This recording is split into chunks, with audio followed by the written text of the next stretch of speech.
महाराष्ट्र में महायुति की नई सरकार के गठन की तैयारी है, जिसे लेकर एक बहुत बड़ा अपडेट आ चुका है। सूत्रों के हवाले से जो बातें सामने आ रही हैं, उसके मुताबिक महाराष्ट्र में बीजेपी, शिवसेना और एनसीपी की तिकड़ी वाले महायुति गठबंधन के बीच कैबिनेट गठन को लेकर चर्चा पूरी हो चुकी है।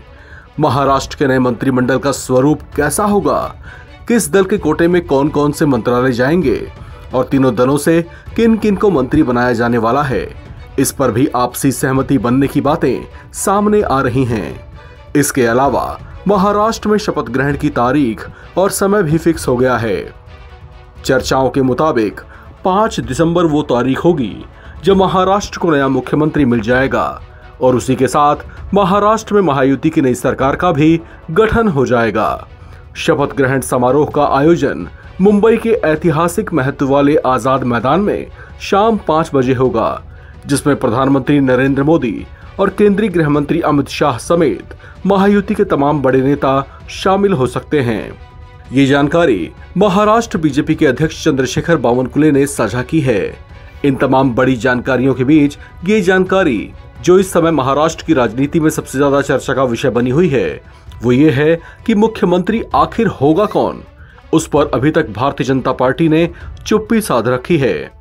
एकनाथ शिंदे के पिछले दिनों दिए गए संकेतों से ये तो साफ है कि अब की बार सीएम बीजेपी से ही होगा, लेकिन कौन होगा ये अब तक साफ नहीं। देवेंद्र फडणवीस का नाम इस रेस में आगे तो चल रहा है, लेकिन बीजेपी आलाकमान का इस पर मौन कई संदेह भी पैदा कर रहा है।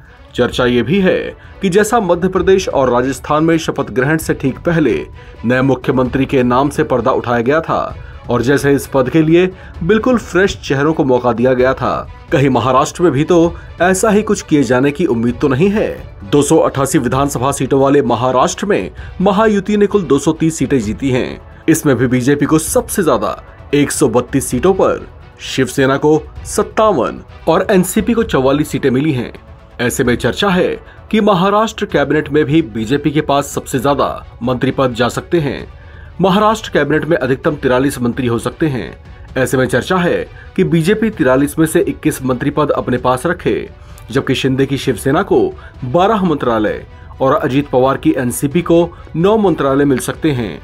एक और चर्चा ये भी है कि मुख्यमंत्री पद की होड़ से खुद को अलग करने वाले एकनाथ शिंदे को उनके संतोष के लिए प्रसाद मिल सकता है और कैबिनेट के 3 महत्वपूर्ण मंत्रालय भी उन्हें ही मिल सकते हैं। हालांकि कहा यह भी जा रहा है कि एकनाथ शिंदे की ओर से गृह मंत्रालय मांगा गया था, जिस पर बीजेपी की ओर से आनाकानी की गई। इसी बात से शिंदे संभावित तौर से खफा हो गए हैं। हालांकि तमाम बातें चर्चाओं और संभावनाओं पर ही आधारित हैं। औपचारिक घोषणाएं होना फिलहाल बाकी है। इस खबर में फिलहाल इतना ही। बाकी अपडेट्स के लिए आप बने रहें एनबीटी ऑनलाइन के साथ।